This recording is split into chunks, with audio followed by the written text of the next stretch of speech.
Mayong hapon, Mindanao. Ako, si Sara Hilomen Velasco.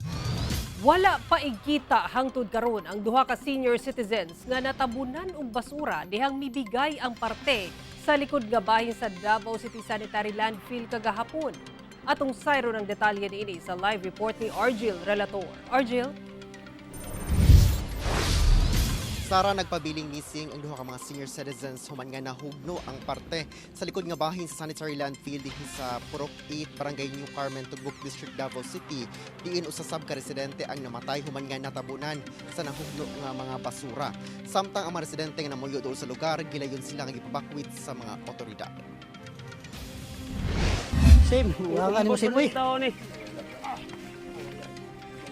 Daw, ginawa pa? Dughan, ibuwan lang daw. Sige, bumay lang. Sige, bumay lang yun. Iguwa, wala kitaan. Wala. Umok na kayo. Tayo na. Sa kabaga sa midahili nga basura, mitumaw matud pa ang bandang siko sa 31 anyos nga lalaking natabunan og basura. Busa nakalot dayon kini sa iyang mga silingan. Gitabang panila kini apan wala nay kinabuhi.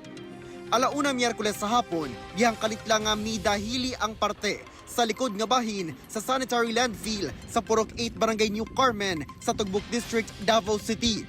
Sumala sa kapitan sa barangay nga posibleng ang kabugat sa basura tungod sa sagunsong ulan ang hinungdan sa pagdahili sa mga basura.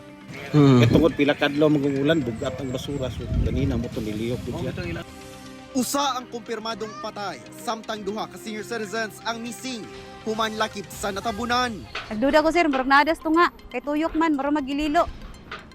Sa kalapad ug kadaghan sa basura nga midahili, lisod gayud pangitaon kung asa na ang duha ka senior citizens. Apan dunay nakitang timailhan ang kabanay nga posibleng anaara dito ang lawas sa duha. Kanilang stock, kaning kinayam nila o kaning iyahang payong kay kani siya ang stock niya tapad ra sa iyahang gipuy-an. So dako kay posibilidad nga naa sila diri napita. Ang amo nga nihangyo lang may nga matrabaho lang unta. Bahala unsa basta makuha lang namo ang ilahang batang lawas, maplastar namo siya. Nakagawas na sa ospital ang lalaking magsuon nga nasamdan dihang nadatugan sa parte sa ilang balay nga natabunan sa basura. Ni kalitrag ginaina yung kahoy katumba. Yan ni ito po yung sa likod sa kan. Buyan, tubangan ta mo si nanay. Di kan man ni kalit maggan, wala ni kapas. Ang mangud na ako gitabangan kay naraman sang tapad. Pipilasab ka mga balay ang nangadanyos. Lakip gining bao-bao nga natabunan na og basura ang katunga.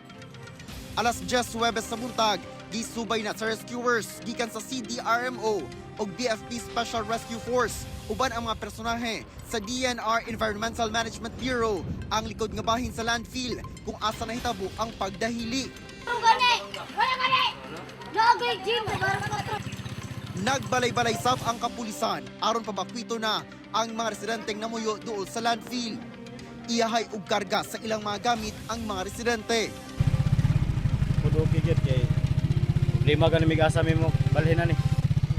Kay wapod mi nga puro ra temporary na mong ipampuyan. Pero adlok po din ha karon. Adlok po gid kayo. Ipod mi gusto mo balik ko mi dia. Madlok ni, delikado. Yung mga bata, naglisod gid ni. Sukad kagabi, temporaryong nagtiner ang mga residente sa Barangay Jean kung asa dunay gimuntar nga tents alang kanila. Sa pahayag gikan sa Davao City Information Office, ginaimbestigahan na ang maong hitabo. Nakikalayo na sab ang CSWDO sa mga apektadong pamilya alang sa hinanaling tabang alang kanila. Sara, kini akong katindukan karon mao kini ang Barangay Road nga nagbahin sa kining kasamtangan nato nga sanitary landfill dinhi sa Barangay New Carmen ug ang bag-ong ginatukod ng sanitary landfill kini sab nadalan mo ginagian sa mga residente padulong sa ilang mga balay dito sa ubos. Sa karon gikordon na kini sa mga otoridad aron masiguro nga wala na mga residente nga makabalik pa sa ilang mga balay samtang nagapahigayon ang operasyon sa pagpangita sa duha pa ka mga missing nga mga senior citizen. Sara. Okay, daghang salamat, Argil Relator.